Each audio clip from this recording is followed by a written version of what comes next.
terhormat Ketua Tim Survei Akreditasi Puskesmas Blora, Ibu Dr. Diah Kurniasih. Yang kami hormati anggota Tim Survei Akreditasi Puskesmas Blora, Ibu Sri Wahyunun, Eskep Nurse MH. Yang kami hormati tim pembina klaster binaan dari Dinas Kesehatan Kabupaten Blora. Yang kami hormati Kepala UPTD Puskesmas Blora, Bapak Teguh Ratmono Eskep Nurse MKes, serta yang kami sayangi dan kami banggakan karyawan-karyawati UPTD Puskesmas Blora yang berbahagia. Assalamualaikum warahmatullahi wabarakatuh. Selamat pagi dan salam sejahtera bagi kita semua.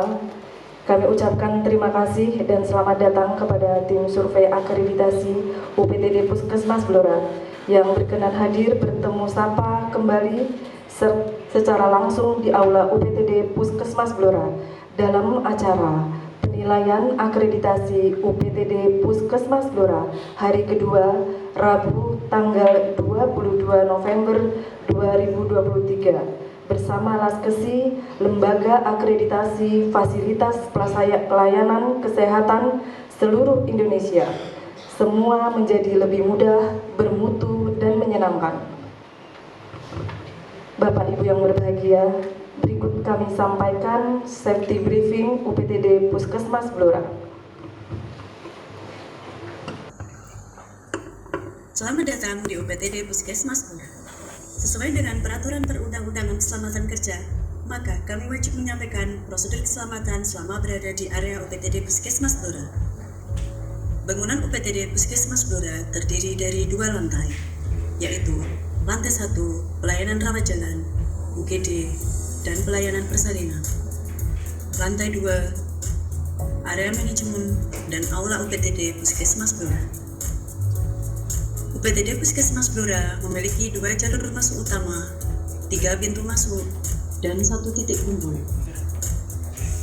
Selama berada di UPTD Puskesmas Blora, selamat datang di UPTD Puskesmas Blora. Sesuai dengan peraturan perundang-undangan keselamatan kerja, maka kami wajib menyampaikan prosedur keselamatan selama berada di area UPTD Puskesmas Blora. Bangunan UPTD Puskesmas Blora terdiri dari 2 lantai, yaitu lantai 1 pelayanan rawat jalan, UGD, dan pelayanan persalinan. Lantai 2 area manajemen dan aula UPTD Puskesmas Blora. UPTD Puskesmas Blora memiliki 2 jalur masuk utama, 3 pintu masuk, dan 1 titik kumpul. Selama berada di UPTD Puskesmas Blora, Anda wajib mematuhi rambu-rambu keselamatan. Seluruh lantai di UPTD Puskesmas Blora dilengkapi dengan fasilitas dan peralatan proteksi kebakaran seperti alat pemadam api ringan, tombol alarm kebakaran, tangga darurat, dan pintu keluar.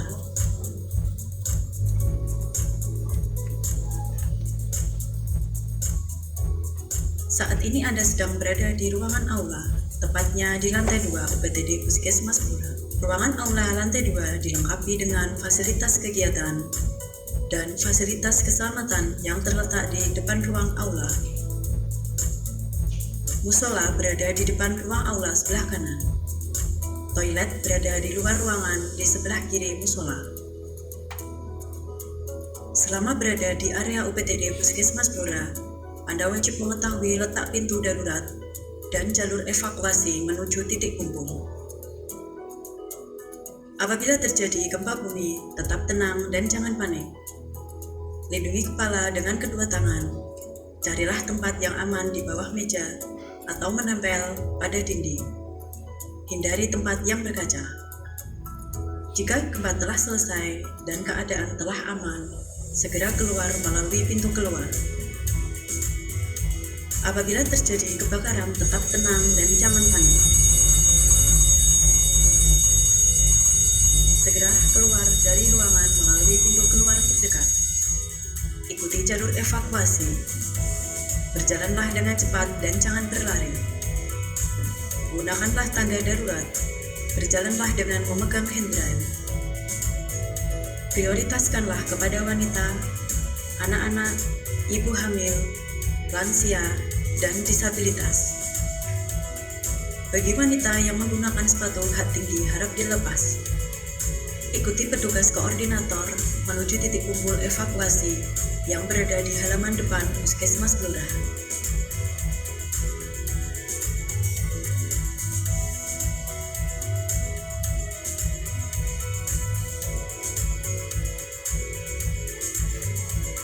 Aula lantai 2 Puskesmas Blora dilengkapi dengan fasilitas APAR atau alat pemadam api ringan.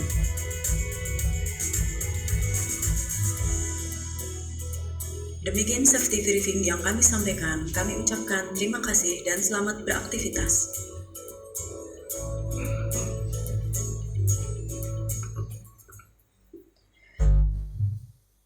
Menyanyikan lagu kebangsaan Indonesia Raya, tim paduan suara disilakan menempatkan diri.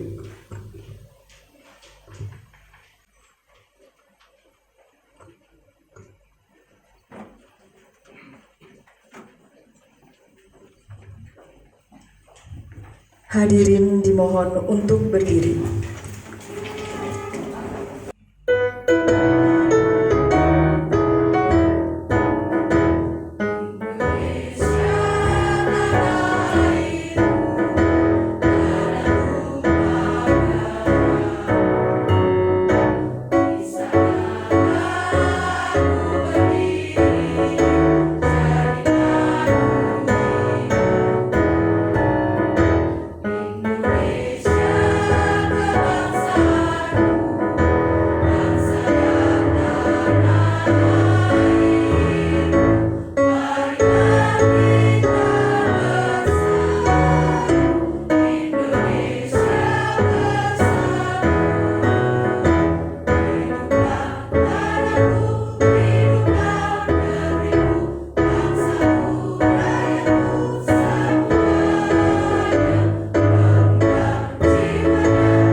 Hadirin disilakan duduk kembali.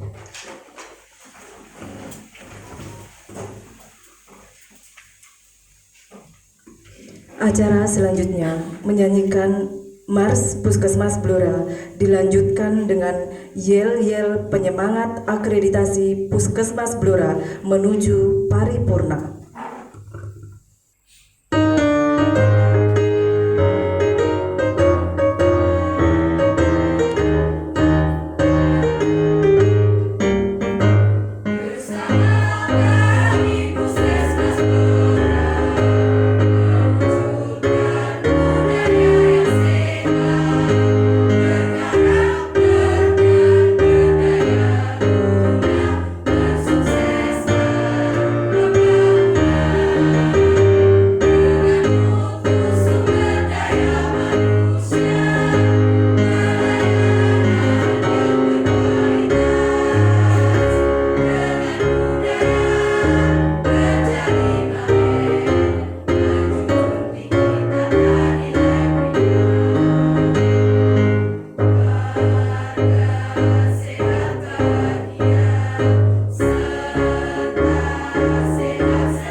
rekan-rekan puskesmas dimohon untuk berdiri.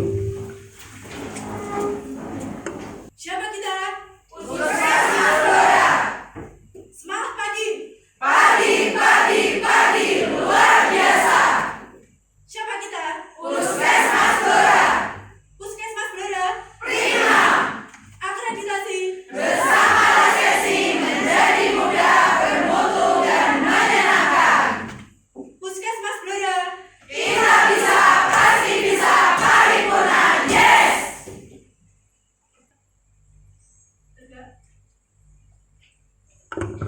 Hadirin disilakan duduk kembali. Selanjutnya, waktu sepenuhnya kami kembalikan kepada pemilik kendali acara, kepada beliau Ketua Tim Akreditasi UPTD Puskesmas Blora, Ibu Dr. Diah Kurniasi, disilahkan. Oke, bismillahirrahmanirrahim. Assalamualaikum warahmatullahi wabarakatuh. Selamat pagi. Pagi, luar biasa. Tepuk tangan. Luar biasa, semangatnya menular sekali. Untuk Bu Yuni yang semalaman nggak bisa sare. Dan kami yang baru nyampe jam 2:30 luar biasa, semangatnya menular sekali. Luar biasa Pak Kepala Puskesmas. 90 ya. 98, 2 lagi Pak. Berarti kita jadi 100 nih di sini nih. Apa kabar semuanya? Sehat, bahagia ya, harus ya. Bagaimana screening jiwanya Pak? Ya Posbindunya baru yang pemeriksaan fisik kan. Nah screening jiwa dong, mana pemegang program jiwa? Ya aman ya harusnya. Baik, terima kasih. Selamat pagi semuanya. Luar biasa pagi ini, meskipun terik lumayan ya, tapi ruangannya adem sekali Pak. Tadi begitu masuk tuh langsung, aduh Bu ini wah gitu dari depan gitu ya. Meskipun nggak tahu lemburnya bersihinnya berapa lama gitu, saya nggak peduli lah prosesnya. Yang penting saya sampai di sini dengan Bu Yuni disajikan dengan semangat yang luar biasa dan juga tata geraha yang seluar biasa megah ini. Baik, terima kasih. Seperti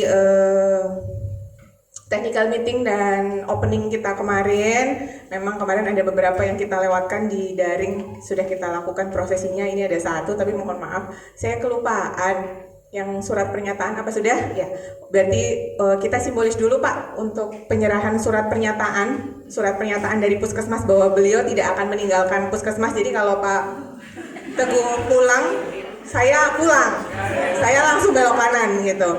Dan surat pernyataan dari kami bahwa kami akan merahasiakan apapun informasi medis yang kami dapatkan dari Puskesmas Blora.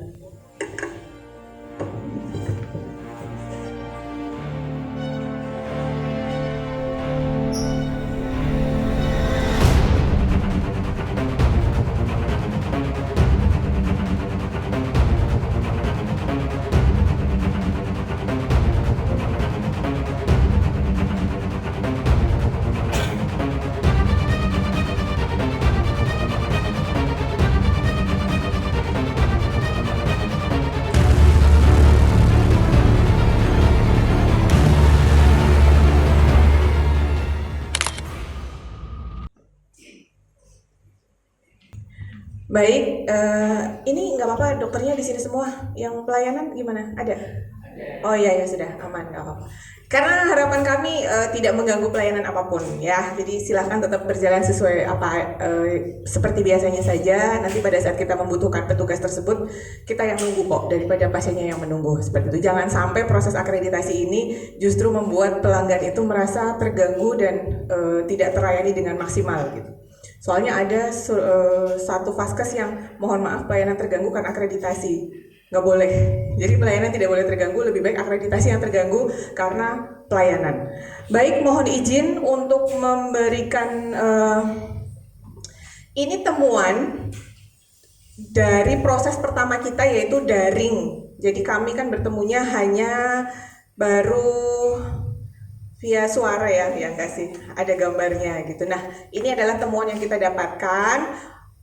Sepertinya sih hari ini sudah direvisi gitu, tapi ya nggak apa-apa karena tetap harus kami sampaikan temuan kami apa. Mungkin kan kemarin Pak Kepala Puskesmas belum follow up temuan dari TKPP, saya juga belum tahu temuan dari TKID seperti apa. Nggak ada ini. Oke, aku juga lupa bawa. Izin, saya di sini ya Pak. Baiknya di mana? Nah, dari sini aja ya. Kelihatan kan? Ya. Takutnya nggak kelihatan. Bahwa kemarin telusur dokumen secara daring, kita meneliti dokumen secara daring untuk meneliti kesesuaian dokumen dengan regulasi dan standar. Saya tekankan dari awal kita daring, saya sudah tekankan bahwa kita tidak akan kemana-mana. Saya dan Bu Yuni itu tidak akan kemana-mana, hanya akan ada di standar akreditasi, hanya akan ada di elemen penilaian. Tapi dengan berjalannya daring kemarin, kok malah teman-teman gitu yang kemana-mana. Bikin dokumen isinya apa? Kemana Ibu? Udah balik lagi ya, yuk balik lagi ke pokok pikiran, balik lagi ke standar, balik lagi ke elemen penilaian ya. Jadi kemarin kita diskusi ya terkait dengan persamaan persepsi antara EP yang diminta dengan dokumen yang teman-teman sajikan. Next.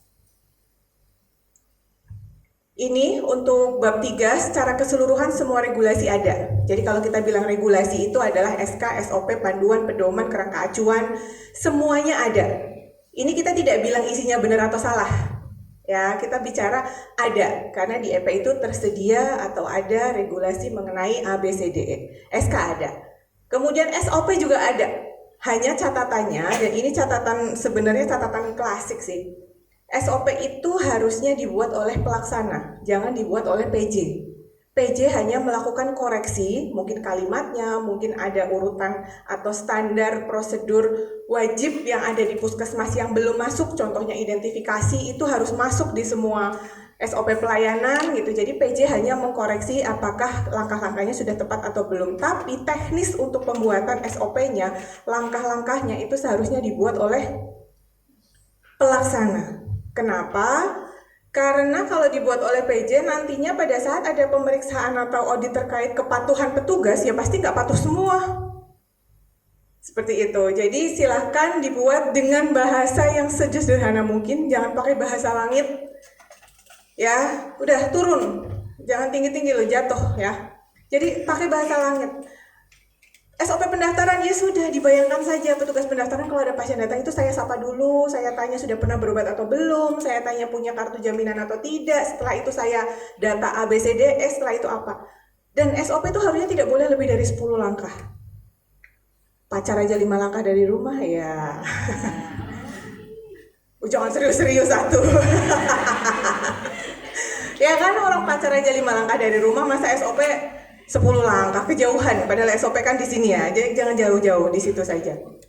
Kemudian disesuaikan dengan kondisi pelayanan yang ada. Kalau di sini sudah ada sistem informasi, di sini sudah ada ERM, ya disesuaikan SOP-nya dengan yang ada di pelayanan. Kemudian satu lagi, prinsip SOP itu siapa melakukan apa. Jadi SOP itu tidak dengan penjelasan. Bagi pasiennya ini tidak, petugas mengidentifikasi pasien, petugas mencatat pasien, petugas intinya tuh siapa melakukan apa, titik. Ya, dan ini nanti mohon dikoreksi untuk semua SOP, meskipun mungkin temuan saya hanya saya catatkan di beberapa saja, tapi ke depan Pak, saya nggak minta sekarang dirubah semuanya, karena itu mustahil. Ya, hanya dalam waktu 2 hari, jangan aja bikin akreditasi bisa berbulan-bulan, simsalabim tidak. Jadi ini tidak mengubah esensi bahwa oke, regulasinya ada, hanya mungkin rekomendasi kami adalah untuk direview lagi isi dokumennya agar ke depan bisa lebih aplikatif lagi. Panduan pedoman sudah ada, lanjut. Kemudian dokumen telusur, saya tidak akan membaca satu persatu, cuma intinya gini, bagus, lengkap, tapi membingungkan untuk saya. Sampai akhirnya saya malas buka, Bu Yuni, karena satu telusur itu bisa banyak sekali.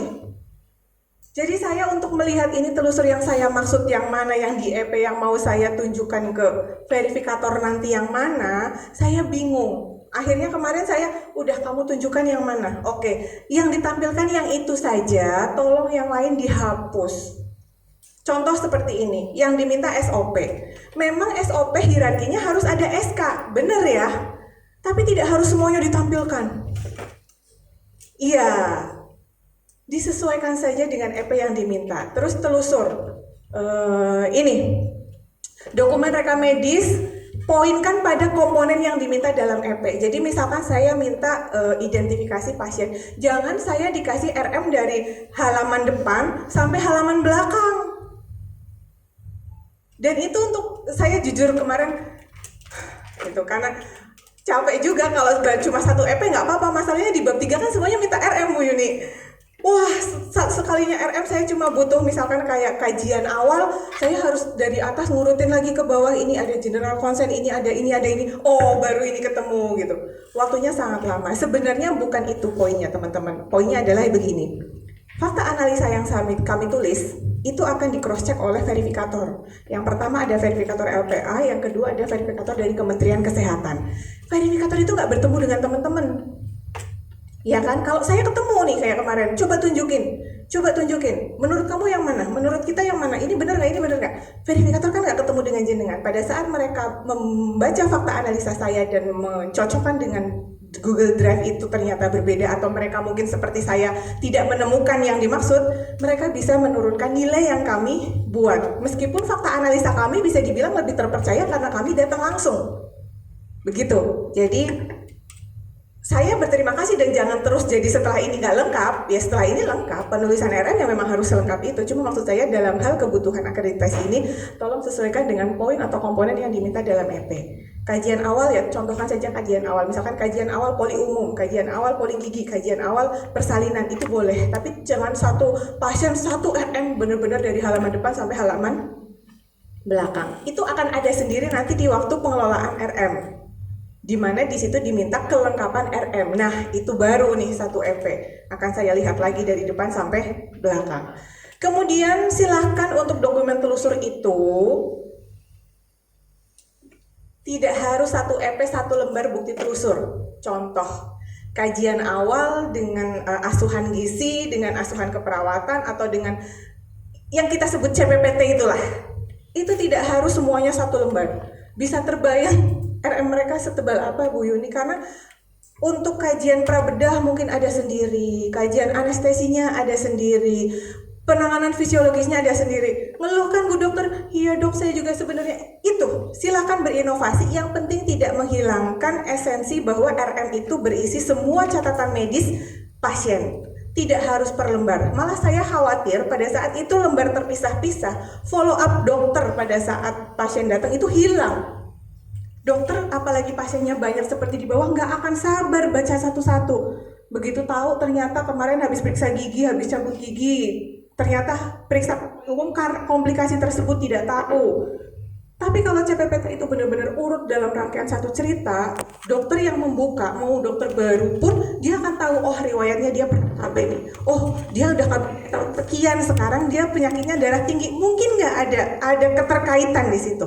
Tapi kalau KB punya RM sendiri, gigi punya RM sendiri, hilang informasinya. Dan saya rasa di rumah sakit juga nggak dipisah antar poli loh, pasti jadi satu, poli dalam, poli apa, seperti itu. Jadi kembali lagi, kalian jangan kemana-mana, kembali lagi ke hierarkinya RM itu seperti apa, kembali lagi ke hierarkinya elemen penilaian seperti apa. Ini lanjut Mbak, kemudian observasi nanti akan saya lihat. Jadi tadi dari depan saya sudah mulai jelalatan sedikit, melihat MFK, kebakaran segala macam, saya sudah melihat sedikit. Jadi tugas kami agak sedikit jelalatan gitu ya. Kemudian untuk wawancara, saya yakin dan kemarin dari wawancara meskipun hanya lewat Zoom, teman-teman tuh sudah tahu kok tupoksinya apa. Hanya mungkin dalam mengaplikasikan itu menjadi sebuah dokumen dan kalimat masih agak bingung karena teman-teman sebenarnya ada ketakutan. Oh ini kalau nggak dibikin nanti EP-nya nggak ada gitu. Padahal tidak seperti itu. Saat teman-teman bisa menyajikan alasannya, rasionalisasinya, surveyor itu ya nun sewu, kita juga tidak sekotak-kotak itu kok, tidak sekotak-kotak itu. Lanjut, kemudian untuk bab simulasi belum, tapi tadi sudah ada simulasinya nari-nari pakai cuci tangan itu ya. Lanjut Mbak. Nah, untuk bab 5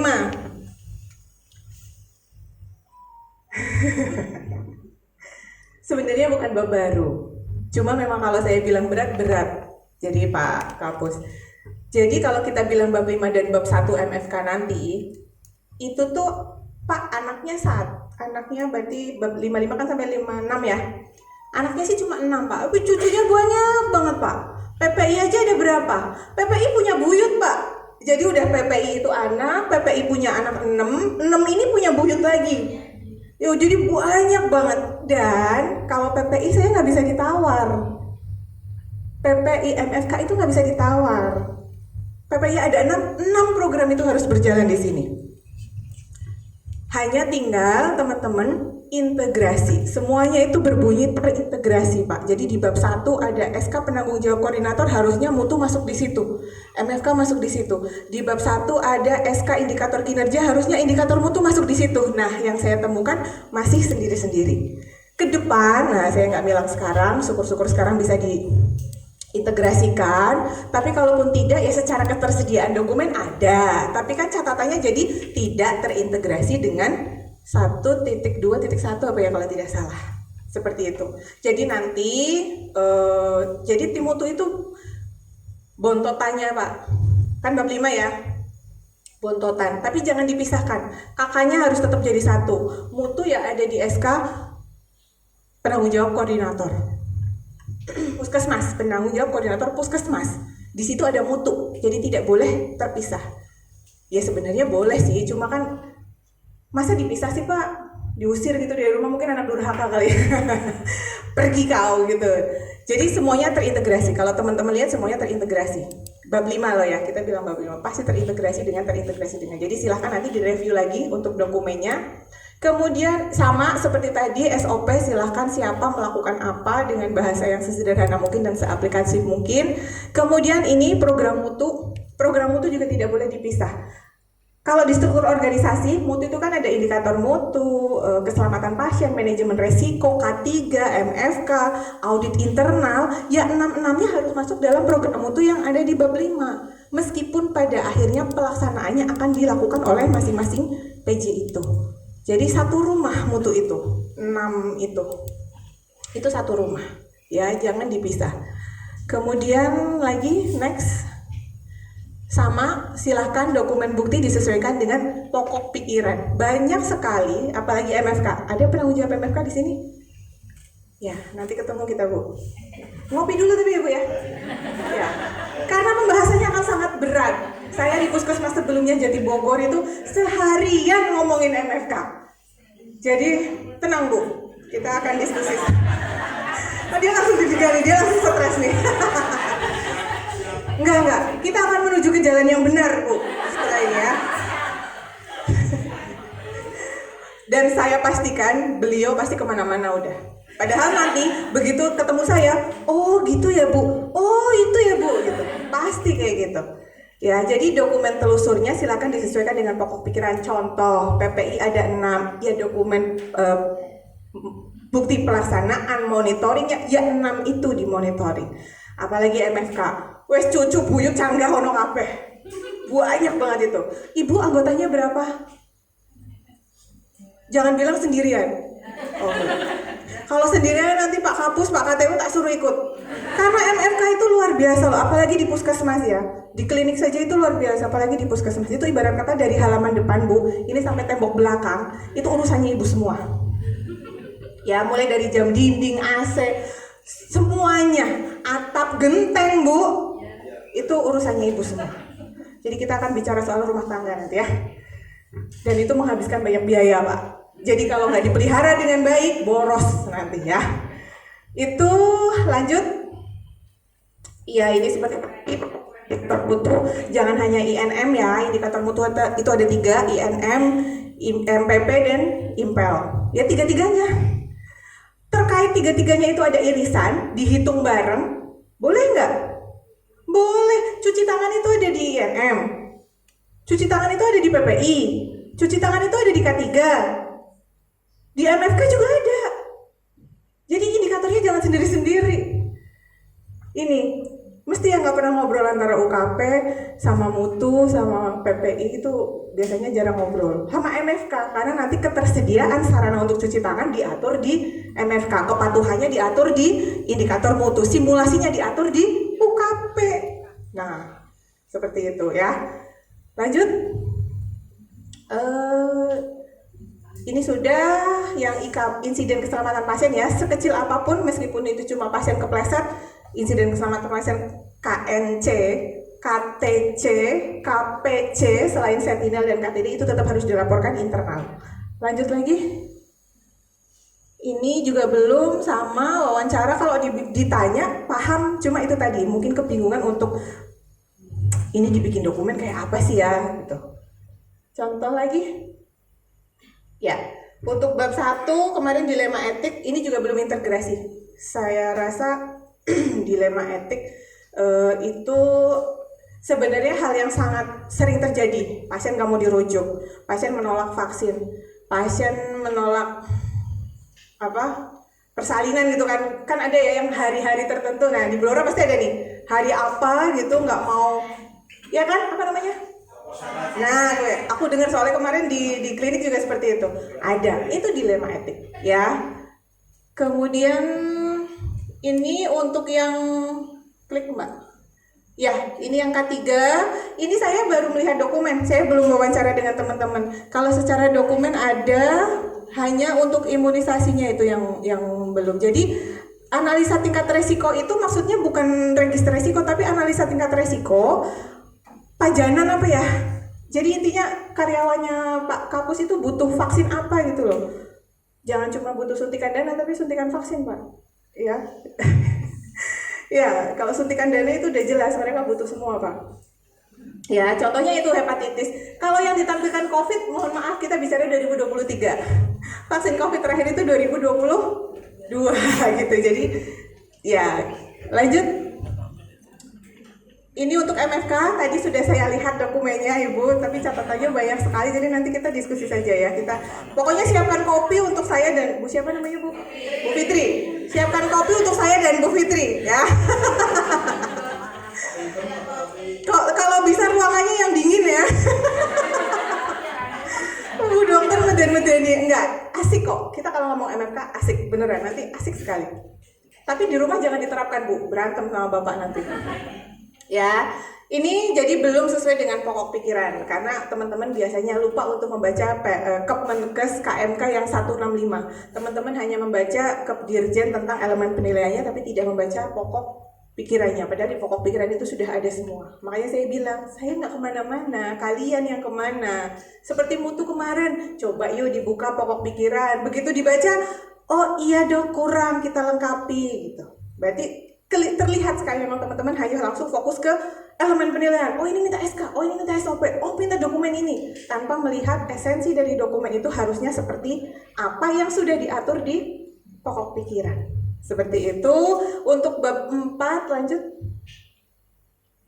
Ini audit internal juga sudah saya buka, sudah lumayan lengkap, sudah ada. Hanya nanti saya butuh wawancara terkait proses pelaksanaannya audit internal itu seperti apa. Kemudian lanjut lagi. Oh sudah. Yang bab 4 belum. Bab 4 kan kami hanya 3 EP. Kebetulan nanti ada 3 EP yang di saya tentang KIA. Kebetulan Ponet ya Pak ya. Wah, diskusi kita. Mana penanggung jawab Ponetnya? Oh, mampu persalinan, bukan Ponet. Oh, mampu persalinan ya. Nanti kita diskusi banyak di situ. Kemudian TB sama PTM nanti. Tapi kebanyakan hanya telusur rekam medis saja. Tapi untuk terkait dengan program PPN-nya nanti dengan Bu Yuni. Begitu Pak Kapus, sebelum saya mempersilahkan Puskesmas untuk klarifikasi, saya persilahkan dulu untuk Bu Yuni memaparkan temuannya dulu kemarin di hari pertama. Monggo Bu, waktu kami persilahkan.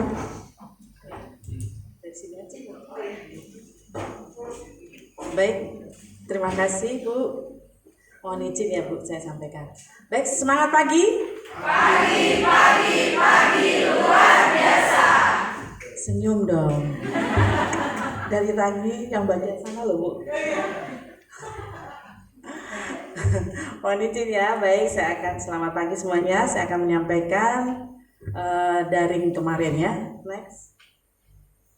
Jadi kalau kita lihat pesan positif ya, kesan positif, kami terima kasih telah memilih lembaga Laskesi. Kemudian strategi Puskesmas ini kan kalau kita lihat, saya lihat dari Google ya, itu di pinggir jalan. Kegiatan kemarin pada saat daring, pegawainya semangat, kompak, kerjasama yang baik. telah berupaya untuk maju melaksanakan reakreditasi. Tetapi kita lihat wajah-wajah tegang masih jadi kelihatan sekali ya, tegang gitu. Saya juga foto tapi saya ambil dari yang kirim Mas Galuh aja. Lanjut. Jadi kalau hari ini kami, ini hari Rabu, kami tim Laskesi tetap beraksi melihat Kapus, Kepala Puskesmas dan petugas yang begitu semangat. Sepertinya sudah siap nih untuk reakreditasi. Semangat ya, keren buat kalian semua. Loh dong, harus semangat ya. Tadi yang kalau saya ingat yang tadi, ya yang terakhir apa? Amin. Nah, diamini. Lanjut. Baik ya, kemarin telah telah kita lihat juga dari Google Drive, kemudian apa yang kita lihat ada SK, ada panduan, pedoman, RUK, RPK, KAK, program kerja dan SOP. Kemudian dokumen-dokumen itu ada dokumen bukti pelaksanaan kegiatan, MONEF, RTL, dan tindak lanjutnya. Kemudian kita meneliti nih bersama kesesuaiannya, regulasi dan dokumen sesuai dengan standar yang telah ditetapkan. Lanjut. Maka kemarin kita bersama-sama melakukan diskusi antara surveyor dengan Puskesmas ya. Jadi teman-teman Puskesmas, surveyor membaca dokumen dalam Google Drive, kemudian kami menanyakan, meminta klarifikasi, memberikan masukan atau koreksi, kemudian dari teman-teman memberikan penjelasan, klarifikasi, dan melengkapi serta melakukan revisi bila itu diperlukan ya. Tapi kami melihat yang kemarin apa adanya. Lanjut. Hasil telaah dokumen, ya saya tidak membahas bab per bab karena hampir sebagiannya sama dalam catatan hasil survei daring kemarin. Dokumen regulasi, dokumen bukti itu sudah ada. Hanya penyusunan dan peletakan pemenuhan ada beberapa yang belum sesuai. Jadi yang diminta harus kita upload atau kita sajikan, yang diminta harus sesuai dengan EP. Seperti tadi disampaikan oleh beliau, Ibu Dr. Dia. Jadi kalau di dalam dikatakan butuh SK tentang apa gitu ya, poinnya selalu dijawab teman-teman SK besar. Boleh SK besar, tapi kalau SK besar saya suruh baca, saya klik-klik ke bawah, mabuk saya. Tapi ada teman ya yang sudah mensiasati. Kalau nggak salah dari Mbak Kris ya kemarin itu dia menampilkan SK besar, judul SK-nya, kemudian dia kasih hanya poin. Ya, poin itu yang ditampilkan. Jadi memang sebaiknya alangkah baik lagi hanya usul ya, saran sudah SK yang ditampilkan dikasih bab berapa, titik berapa tentang sesuai diminta EP.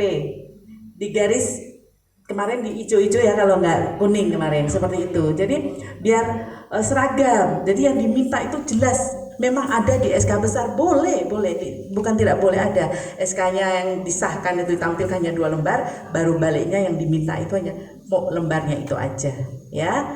Kemudian bukti regulasi dan dokumen juga bukti telusur telah dibahas ya pada waktu kita daring. Jadi kalau bukti ini, kalau regulasi ya memang mungkin bisa langsung diperbaiki ya dokter ya. Tetapi kalau bukti pelaksanaan itu mungkin agak sulit ya, karena itu data realnya ya. Kalau minta bukti berarti bukti itu sudah dilaksanakan. Kalau kita jangan melihat yang COVID, kita melihat yang kita ambil aja lah tahun 2023, mungkin program itu program akhirnya dari penyusunnya dari 2022, enggak apa-apa. Tetapi data yang ditampilkan mungkin tahun 2023, berapa bulan terakhir seperti itu. Tapi kalau kita tampilkan dari jauh-jauh sebelum COVID dan itu nanti apakah sesuai? Karena pasti data itu akan dikaji ulang, apakah sesuai dengan keberadaan sekarang, seperti itu. Sebenarnya teman-teman ini cukup lengkap datanya. Mungkin pada waktu menampilkan di Google Drive itu semuanya terbawa gitu. Jadi hanya yang diminta saja ya. Kemudian sebagian besar itu sudah terpenuhi dan sebagian lagi memang ada yang belum dipenuhi. Jadi mungkin harus ditunjukkan. Kemudian harus diteliti, cek ulang, memenuhi sesuai dengan standar instrumen akreditasi yang diminta ya. Jadi sesuaikan seperti tadi disampaikan oleh beliau ya, apa yang diminta itu yang sampaikan atau diupload, kemudian dilengkapi, dikoreksi. Kemudian saya menyinggung sedikit tentang SOP. SOP benar yang disampaikan beliau, tetapi di dalam lembar teman-teman, lembar di puskesmas itu di paling bawah itu ada tentang histori ya. Berarti ada yang terisi, oh ini pernah direvisi, ditulis, tapi ada yang kosong, tetapi judul di atas tulisannya revisi kedua, revisi ketiga, tapi di bawahnya kosong. Ada yang lengkap, jadi harus seragam dan konsisten sesuai dengan tata naskah. Jadi pedoman, panduan, SK apapun yang kita buat harus seragam dan konsisten sesuai dengan tata naskah yang telah diatur atau diterbitkan oleh puskesmas. Jadi kalau kita melihat atau sedikit ada wawancara bisa jawab, nanti kita telusur, kita akan lihat apakah yang disampaikan kemarin itu dipahami oleh teman-teman yang memang sedang di lapangan, misalnya seperti itu.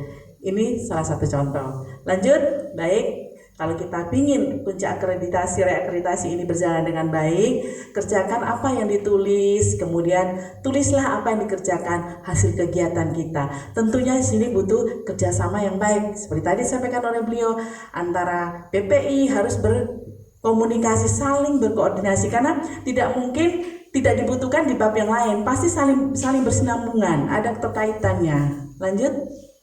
Nah, jadi haruslah kita membiasakan yang benar, tetapi bukan membenarkan yang biasa. Demikian yang dapat saya sampaikan. Terima kasih, mohon maaf lebih kurangnya jika ada yang tidak berkenan. Setuju. Bukan membenarkan yang biasa. Ya, dan itu hal yang sulit. Karena kadang otomatisasi tangan dokter menulis saja itu udah jadi agak lumayan susah kalau dokter disulis SOAP benar-benar yang harus detail lengkap, bagaimana kajiannya, bagaimana perencanaannya, tapi itu harus dimulai dok. Kalau saya agak tegas memang di bagian rekam medis, karena apa, rekam medis itu punya kekuatan hukum. Jenengan mau punya SK ribuan, RMRA lengkap, begitu ada kasus SK itu tidak bisa menyelamatkan jenengan. Mau punya SOP ratusan, bahkan sampai ibarat kata buka pintu aja ada SOP-nya, pada saat di RM itu tidak terlaksana, ini semua dokumen itu tidak bisa menyelamatkan jenengan pada saat itu menjadi kasus hukum. Dan saat ini semuanya itu apa-apa bisa jadi masalah. Reaksi alergi yang kita tahu semuanya bahwa alergi, bahkan mungkin kita sendiri tidak tahu kita punya alergi apa enggak sampai itu terjadi, itu bisa menjadi masalah malpraktek untuk mereka yang tidak paham. Tapi kalau teman-teman benar-benar ada nih identifikasi terkait dengan ketepatan identitas pemberian obat salah, itu juga sangat-sangat bisa menjadi masalah. Meskipun itu tidak menjadi cedera, itu pasti bisa akan menjadi beban mental juga untuk kita, dan kepercayaan masyarakat juga bisa akan menjadi turun. Jadi memang saya kalau RM no tawar-tawar, dan saya rasa kepatuhan kelengkapan RM itu harus CR-nya 100%. Kalau yang lain enggak. Di rumah sakit gitu ya Bu ya. Kalau akreditasi rumah sakit itu lebih lagi. Nah, monggo, jadi ini silahkan. Makanya kenapa di RM itu ada kajian terintegrasi, kajian CPPT itu sebenarnya itu biar semuanya lengkap. Mungkin begitu, monggo. Sebelumnya kami serahkan ke Puskesmas, barangkali dari PJ atau dari teman-teman pelaksana ada hal yang mau disampaikan terkait dengan temuan-temuan kami. Kalau yang sudah direvisi kami ucapkan terima kasih, atau mungkin ada keberatan atas temuan-temuan kami persilahkan Pak Kapus, monggo.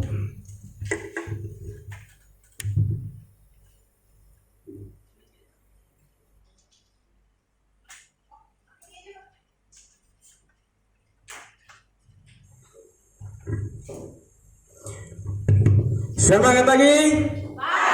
Pagi. Luar biasa. Terima kasih Bu Tia, Bu Yu sudah menyampaikan di hari pertama. Saya bersyukur ada pembimbing yang bisa membimbing kami. Memang kesempurnaan itu tidak milik manusia, tapi manusia boleh Rasulullah kalau kita ya. Tapi kita bersiap berbenah Bu atas apa yang menjadi temuan hari pertama dari kemarin. Dan kemarin alhamdulillah dari temuannya Bu Yuni saya ikuti secara langsung di sini, sudah langsung di ekspos, langsung kita klarifikasi, langsung kita upload ulang. Kemudian yang revisi kemarin ya kita upload ulang. Kemudian untuk yang temuannya Bu Dia kemarin teman-teman sudah tak tanyakan, yang kelihatan laborat yang kemarin tumpuk-tumpuk itu ya sudah kita benahi. Kemudian untuk yang integrasi kita sudah upayakan. Dalam harapan nanti dari pancingan, dari sopir yang secara langsung melihat situasi kondisi, kemudian dari LPA, verifikator dari LPA, kemudian verifikator dari Kemenkes, ya kita berharap sama nilainya. Dengan harapan kita semua ingin sempurna Bu, tidak lupa berdoa. Gitu. Dan terima kasih dukungannya, dan hari ini adalah hari yang kedua untuk ketemu dengan kami. Inilah wajah-wajah kami Bu, yang kemarin kelihatannya kurang senyum, sekarang saatnya sudah senyum. Nah, dan sehingga yang kemarin kelihatannya stres mungkin agak lumayan tidak stres. Nah, besok lagi malah semakin ceria lagi. Gitu ya, tetap semangat ya, semangat. Saya kira itu kami siap untuk dibimbing. Kami memang tidak ada yang bisa sempurna. Memang beberapa hal yang memang menjadi kritikan itu kita sudah diskusikan untuk kami sebagai tim. Kami tetap semangat untuk memberikan yang terbaik untuk pelayanan yang bermutu dan berkualitas. Apalagi berhubungan dengan keselamatan pasien, sekarang kasus hukum juga banyak tentang kesehatan dan sebagainya, kita upayakan. Karena memang panjenengan sudah intinya sudah banyak yang pengalaman di sana. Kami terima kasih, ya, terima kasih yang sangat untuk kami dari Puskesmas Blora atas bimbingan dan arahannya, sehingga akan memberikan nanti yang terbaik. Kita akan selalu revisi, monggo Bapak Ibu, kalau memang ada sesuatu yang memang belum patut atau belum baik atau belum sempurna, kita siap melakukan revisi. Nah, saya kira itu, dan terima kasih sudah rawuh di Blora sampai malam jam 2, beliaunya 2:30 baru masuk hotel. Dan terima kasih, semoga tetap sehat sampai kurang giwi. Ya, saya kira itu. Assalamualaikum warahmatullahi wabarakatuh. Jih, matur nuwun Pak.